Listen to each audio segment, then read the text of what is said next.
Hello friends, study classes के YouTube channel में आप सभी लोगों का एक बार फिर से बहुत बहुत स्वागत करते हैं और बहुत बहुत बधाई हो आप लोगों को, क्योंकि आप लोगों के प्यार से और आप लोगों के सहयोग से ही मेरा जो चैनल है यह स्टडी क्लासेस अभी कल मोनेटाइज हुआ है। इसके लिए आप लोग बहुत बहुत ही बधाई के पात्र हैं। तो आप लोगों को मैं लाख लाख बार बधाई बोलता हूं और आज के इस वीडियो में बहुत बहुत स्वागत करता हूं, क्योंकि आज के इस वीडियो में जो थर्मल इंजीनियरिंग का एक बहुत ही इम्पॉर्टेंट टॉपिक होता है इंटरनल कंबस्शन इंजन या आईसी इंजन, जिसे हम शॉर्ट फॉर्म में बोलते हैं, उसका एक बहुत ही इम्पॉर्टेंट टॉपिक जो है ऑटो साइकिल क्या है, इसका पीवी एंड टीएस डायग्राम आज के इस वीडियो में हम लोग पढ़ने वाले हैं। क्योंकि आज एक फ्रेंड्स ने यूट्यूब पर मेरे एक वीडियो पे कमेंट किया था कि सर ऑटो साइकिल क्या है और इसका पीवी एंड टीएस डायग्राम में समझा दीजिए, अभी तक समझ में नहीं आया है और यह एग्जाम्स में बार बार पूछा जाता है। तो चलिए हम लोग पढ़ेंगे कि ऑटो साइकिल क्या है। ऑटो साइकिल को हम समझाने के लिए सबसे पहले आप लोगों को हम यहाँ पर पीवी एंड टीएस डायग्राम पर लेकर चलते हैं, यानी पीवी और टीएस डायग्राम की सहायता से आप लोगों को समझाएंगे कि ऑटो साइकिल का पीवी एंड टीएस डायग्राम कैसे बनता है। तो यहाँ पर देखिए हमने यहाँ पर दो डायग्राम बनाया है, पीवी एंड टीएस डायग्राम। यहाँ पर हॉरिजॉन्टल जो है उसे हम ले रहे हैं वी यानी वेलोसिटी, क्या बोलते हैं sorry, volume, and P pressure. Y axis पर प्रेशर ले रहे हैं, एक्स एक्सिस पर वॉल्यूम ले रहे हैं पीवी डायग्राम में। और क्या बोलते हैं टीएस डायग्राम में एक्स एक्सिस पर यहाँ पर हमने लिया एंट्रोपी को एंड वाई एक्सिस पर क्या लिया, टेम्परेचर को लिया। अब सबसे पहले यदि आप लोग 4 स्ट्रोक इंजन क्या होता है इसे आप लोग पढ़े हैं तो आप लोगों को पीवी एंड टीएस डायग्राम है अच्छे से समझ में आएगा। और 4 स्ट्रोक मतलब इंजन कैसे कार्य करता है, 4 स्ट्रोक क्या होता है, इसे यदि आप लोग पढ़े होंगे तो सबसे पहले यदि हम आप लोगों को यहीं पर बता दे रहे हैं कि 4 स्ट्रोक इंजन होता क्या है, उसको आपको बता देंगे, उसके बाद आप लोगों को अच्छे से समझ में आएगा। सबसे पहले फ्रेंड्स 4 स्ट्रोक इंजन में क्या होता है कि इसमें जो होता है 4 स्ट्रोक होता है। और यह 4 स्ट्रोक कैसे होता है इसे आप लोग यहाँ पर समझिए। यदि आप लोग इसे समझ जाते हैं तो पीवी एंड टीएस डायग्राम उसके बाद अच्छे से समझ में आएगा। जैसे मान लीजिए ये हमारा होता है सिलेंडर ब्लॉक होता है, ये पूरा हमारा क्या है सिलेंडर ब्लॉक है। इस सिलेंडर ब्लॉक में हमारे जो होते हैं 2 वाल्व लगे होते हैं। सिलेंडर ब्लॉक में जो 2 वाल्व होते हैं, इनलेट और एग्जॉस्ट वाल्व लगे होते हैं। और यहाँ पर क्या होता है हमारा स्पार्क प्लग होता है।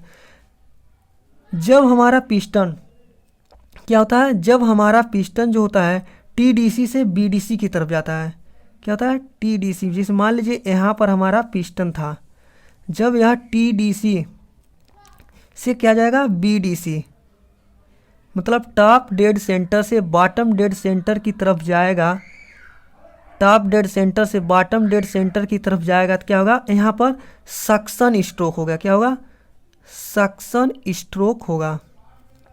उसके बाद जब यह बीडीसी पर पहुंच गया, यहाँ पर पहुंच गया, तो पहला स्ट्रोक या क्या हो गया, पूरा हो गया। यह हमारा जो था स्पार्क प्लग है और ये हमारा इनलेट वाल्व है। और सक्शन स्ट्रोक में केवल इनलेट वाल्व क्या होते हैं, ओपन होता है। इनलेट वाल्व क्या होगा, सक्शन स्ट्रोक में ओपन होगा और एग्जॉस्ट वाल्व जो होगा यहाँ पर क्लोज होगा। चूँकि इनलेट वाल्व के थ्रू ही जो एयर और फ्यूल का जो मिक्सचर होगा वह सिलेंडर के अंदर जाता है जब सक्शन स्ट्रोक होता है। तो उसके बाद जो हमारा दूसरा स्ट्रोक होता है, इसमें होता है पिस्टन पहले स्ट्रोक में क्या होता है बीडीसी पर पहुंच गया होता है। और जब दूसरा स्ट्रोक होता है तो यही पिस्टन बीडीसी से क्या होता है, पुनः बीडीसी से टीडीसी की तरफ मूव करता है। बीडीसी से टीडीसी की तरफ मूव करता है तो इसमें क्या होगा, हमारा दोनों वाल्व जो होते हैं क्लोज हो जाते हैं। क्या होते हैं, दोनों वाल्व क्लोज होते हैं। दूसरे स्ट्रोक में जब कंप्रेशन होता है तो कंप्रेशन स्ट्रोक में दोनों वाल्व क्लोज होते हैं और पिस्टन क्या करता है, पुनः ऊपर की तरफ मूव करता है। क्या करता है, ऊपर की तरफ मूव करता है। इसे हम बोलते हैं कंप्रेशन स्ट्रोक। इसे हम बोलते हैं कंप्रेशन स्ट्रोक। इस स्ट्रोक में दोनों वाल्व क्या होते हैं, क्लोज होते हैं। अगला जो हमारा स्ट्रोक होता है यानी थर्ड स्ट्रोक जो होता है, यहाँ पर होगा ये फर्स्ट स्ट्रोक, ये होगा सेकेंड स्ट्रोक, इसे हम बोलेंगे कंप्रेशन स्ट्रोक। थर्ड स्ट्रोक जो होता है इसमें जब पिस्टन क्या होता है टॉप डेड सेंटर पर पहुंचने वाला होता है, यानी सेकेंड स्ट्रोक में भी जब पिस्टन ऊपर जाता है यानी टीडीसी पर पहुंचने वाला होता है, तभी यहाँ पर स्पार्क होता है, यानी जो स्पार्क प्लग होता है तभी यह इग्नाइट होता है यानी स्पार्क होता है। और यहाँ पर भी दोनों वाल्व अभी क्या होते हैं, दोनों वाल्व भी क्लोज ही होते हैं, दोनों वाल्व यहाँ पर अभी बंद ही होते हैं। जब स्पार्क ये करता है तभी क्या मिलता है, हमें पावर मिलता है। क्या मिलता है, पावर मिलता है, और इसे हम पावर स्ट्रोक या एक्सपेंशन स्ट्रोक बोलते हैं। क्या बोलते हैं, पावर स्ट्रोक या एक्सपेंशन स्ट्रोक इसे बोला जाता है। पावर स्ट्रोक या एक्सपेंशन स्ट्रोक इसे बोला जाता है। अब पिस्टन क्या होगा, पुनः टीडीसी से क्या जाएगा, बीडीसी की तरफ मूव करेगा, टीडीसी से बीडीसी की तरफ मूव करेगा पावर स्ट्रोक या एक्सपेंशन स्ट्रोक में। और जो लास्ट हमारा स्ट्रोक होता है इसमें पुनः हमारा क्या होता है, पिस्टन बीडीसी पर चला गया था, पुनः बीडीसी से क्या होगा, वह टीडीसी की तरफ मूव करेगा। और इसमें हमें क्या मिलेगा, जो जली हुई बर्न हुई गैसें हैं वह क्या हो जाएंगी, वह पुनः एग्जॉस्ट हो जाएंगी। और इस प्रोसेस में क्या होता है, जो इनटेक वाल्व होता है यह क्लोज होता है, इनटेक वाल्व क्या होगा, क्लोज होगा, और एग्जॉस्ट वाल्व क्या होता है, ओपन होता है। और जली हुई जो बर्न गैसेस हैं इस एग्जॉस्ट वाल्व के थ्रू क्या हो जाएंगी, बाहर निकल जाएंगी।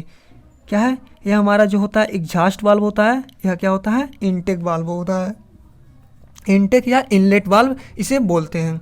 एक बार फिर से हम आप लोगों को समझाएंगे कि 4 स्ट्रोक इंजन का कैसे प्रोसेस होता है। तो फ्रेंड्स 4 स्ट्रोक इंजन में सबसे पहले क्या होता है, ये हमारा पूरा सिलेंडर ब्लॉक होता है, और सिलेंडर ब्लॉक के अंदर ये हमारा पिस्टन होता है। यह जब पिस्टन टॉप डेड सेंटर से बॉटम डेड सेंटर की तरफ मूव करता है तो इस इनलेट वाल्व के थ्रू क्या बोलते हैं, फ्यूल और एयर का मिक्सचर इस सिलेंडर के अंदर क्या होता है, प्रवेश करता है, यानी सक्शन करता है। जब पिस्टन नीचे की तरफ मूव करेगा, सक करेगा, वैक्यूम क्रिएट करेगा, तो एयर और फ्यूल का मिक्सचर इस सिलेंडर के अंदर इनटेक करेगा, प्रवेश करेगा।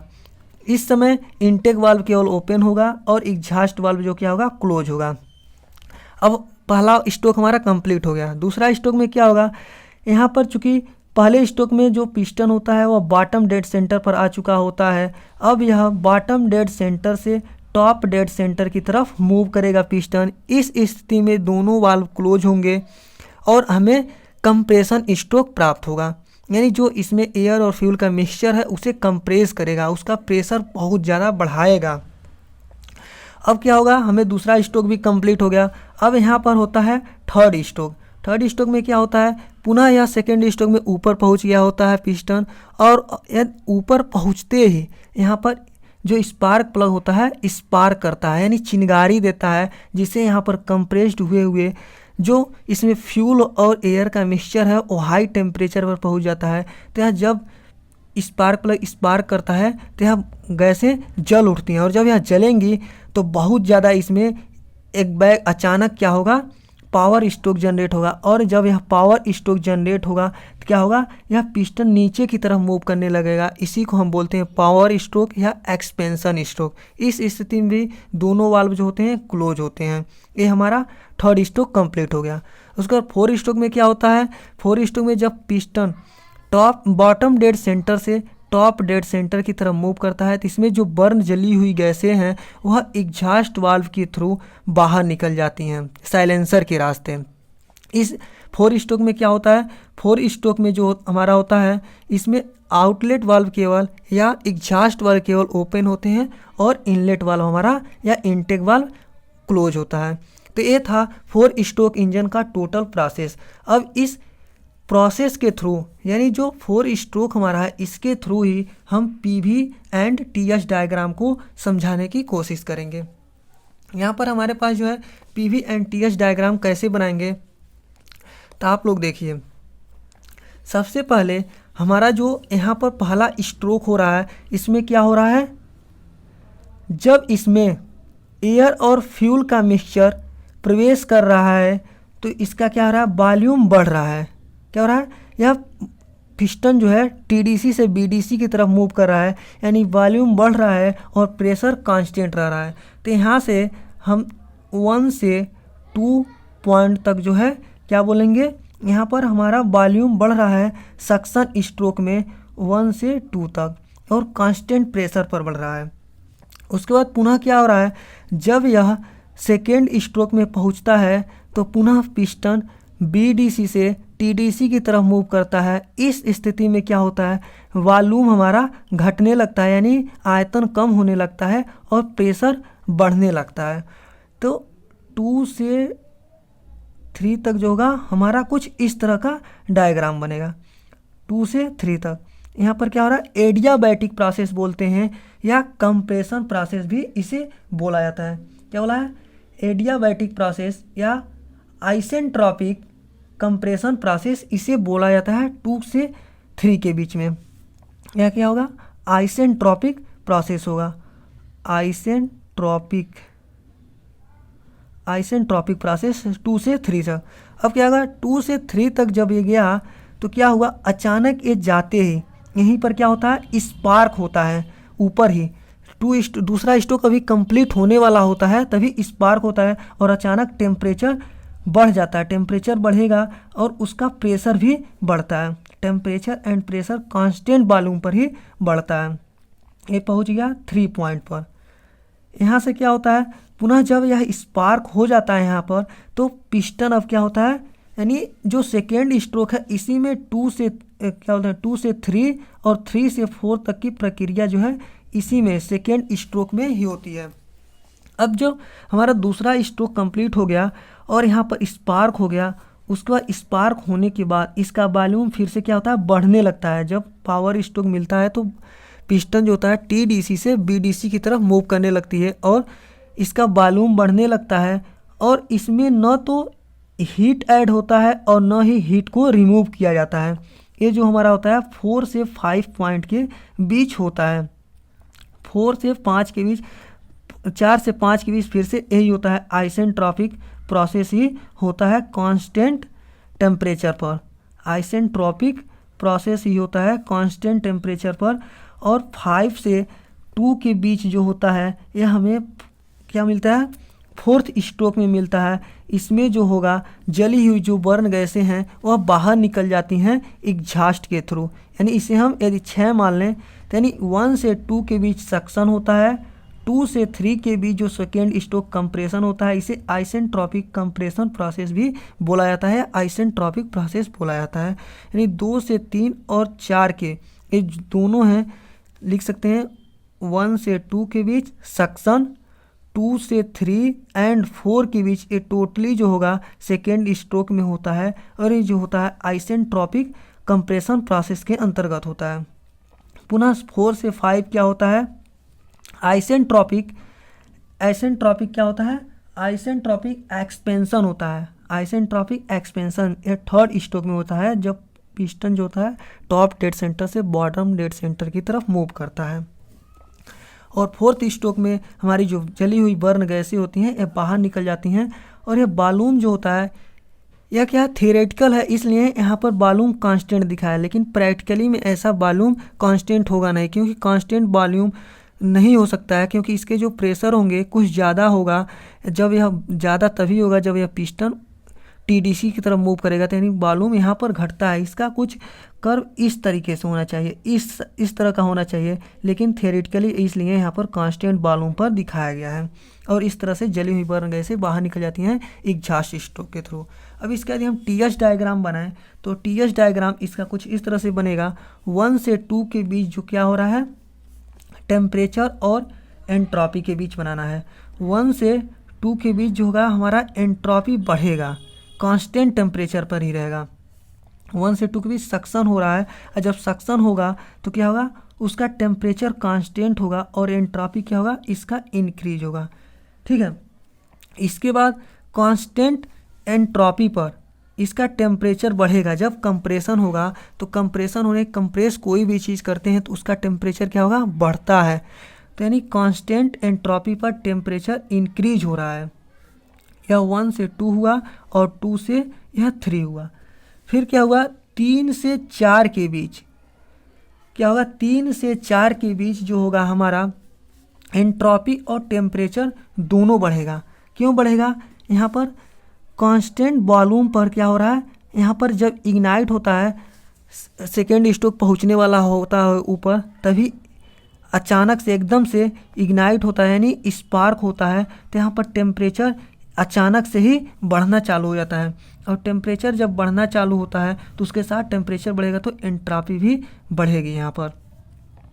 उसके बाद पुनः क्या होता है, 3 से 4 तक का ये प्रोसेस हो गया। उसके बाद 4 से 5 तक उसका टेम्परेचर घटेगा। टेम्परेचर ऐसा क्यों घटेगा, तो टेम्परेचर इसलिए घटेगा जब वह स्पार्क हो गया, जो गैसेस हैं इसमें, वह स्पार्क होने के बाद इसकी वॉल्यूम भी बढ़ने लगती है। जब इसका वॉल्यूम बढ़ेगी, नीचे जाएगी पिस्टन, तो इसका टेम्परेचर घटने लगेगा और 4 से 5 का प्रोसेस ही हो जाता है। और पुनः 5 से 2 तक यहाँ पर आने के लिए क्या होता है, तब यह गैसें बाहर निकलने लगती हैं और एक झांस स्ट्रोक हमारा पूरा होता है। और 4 से 5 के बीच क्या होता है, एंट्रोपी एंड टेम्परेचर दोनों डिक्रीज करने लगते हैं। इस तरह से ये हमारा था पीवी एंड टीएस डायग्राम, और इसी को बोलते हैं हम ऑटो साइकिल। तो फ्रेंड्स, आप लोगों को यह वीडियो कैसा लगा आप इसे कमेंट में ज़रूर बताएं, और वीडियो अच्छा लगा हो तो आप स्टडी क्लासेस के इस यूट्यूब चैनल को सब्सक्राइब कर सकते हैं और अपने दोस्तों में ज़्यादा से ज़्यादा शेयर करने की कोशिश करिएगा। थैंक यू फ्रेंड्स, मिलते हैं अगले वीडियो में कुछ अलग टॉपिक के साथ। उसमें हम पढ़ेंगे diesel cycle and Carnot cycle क्या होता है। थैंक यू फ्रेंड, जय हिंद जय भारत।